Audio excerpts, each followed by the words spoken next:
Now, here's meteorologist Pete Mangione with your live Pinpoint Doppler 12 Futurecast.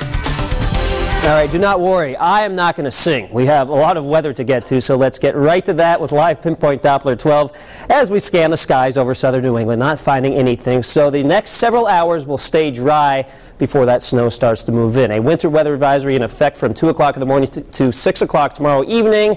And keep in mind, travel will be tricky at this point. I mean, this is not a blockbuster snowstorm, but enough snow will be coming down to make the roads snow-covered and create some poor visibility at times. So if you're traveling to the east or traveling to the west into Connecticut, just use caution during this time.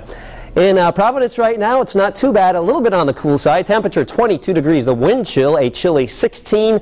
Those winds out of the northwest at 5 miles an hour. 17, chilly in Taunton right now, 21 New Bedford, 18 Smithfield, 23 in Westerly, and 27 on the block. All right, here comes the snow represented by the blue. You can see it right here. Now, not all of this is actually hitting the ground as snow. This little edge that's nosing into New Jersey evaporating before it has a chance to hit the ground. But as we look further to the west into Pennsylvania, this is hitting the ground. And also notice there's some rain. Now, I think we stay on the snowy side of the system. And in fact, here's the track of that system. Center of low pressure will kind of nudge all this precipitation along. Right now, we're forecasting it to go just to the south of us, and that, again, would keep us all snow. If it dives too far down to the south, that would limit our accumulations in northern Rhode Island. So make sure you stay tuned to the forecast tomorrow, as I will have another update. I just love forecasting this stuff, so we'll do it again in a few hours. Hour by hour with our Futurecast. 1 o'clock in the morning, not a whole lot going on.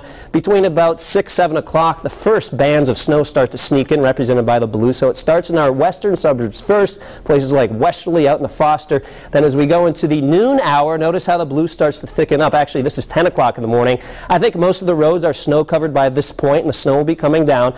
1 o'clock in the afternoon, watch this pink area trying to nose towards the South Shore, but I don't think it ever really gets there. So perhaps a little bit of mixing to sleet in the afternoon, but this will be primarily snow even across the South Shore. Then as we go into Sunday late afternoon and Sunday evening, 8 o'clock, it becomes very scattered. So I think the bulk of the snow will be over with by, say, 2 or 3 o'clock in the afternoon. Here's what one of our computer models thinks about the snow, and this may be a little overdone to the north and a little underdone to the south. There will be this narrow strip of perhaps 5 or 6 inches. It'll be isolated. Right now, this model is saying it's in northern Rhode Island. I think it moves further down to the south, perhaps around Kingston, towards Westerly maybe, or just north of Westerly, and out towards Exeter. Yawgoo Valley could sure use a big snow, so we'll watch this small, narrow band of heavy snow. But most of us, I think, staying between 4 and 6 inches. Again, some isolated spots up to around 7. 2 to 5 along the Mass Pike, 3 to 5 for Block Island. Temperatures tomorrow will be in the 20s to low 30s. At the South Shore,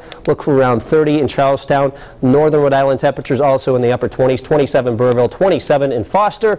And for eastern Massachusetts, temperatures in the upper 20s, 29 in Fall River, with snow wrapping up in the late afternoon. It will hang on a little while longer into eastern Massachusetts. There's your game time forecast. 3 o'clock Sunday, 32, 28 by the time the game is wrapping up. Quickly on the 7-day, notice some rain and snow developing Sunday night, but I think that holds off until after the football game, so good news if you're headed down there. Of course, we have a new app for the iPad, a great way to track all of the weather information right from your iPad. Susan has a nice iPad. I plan to get one within the next couple of weeks.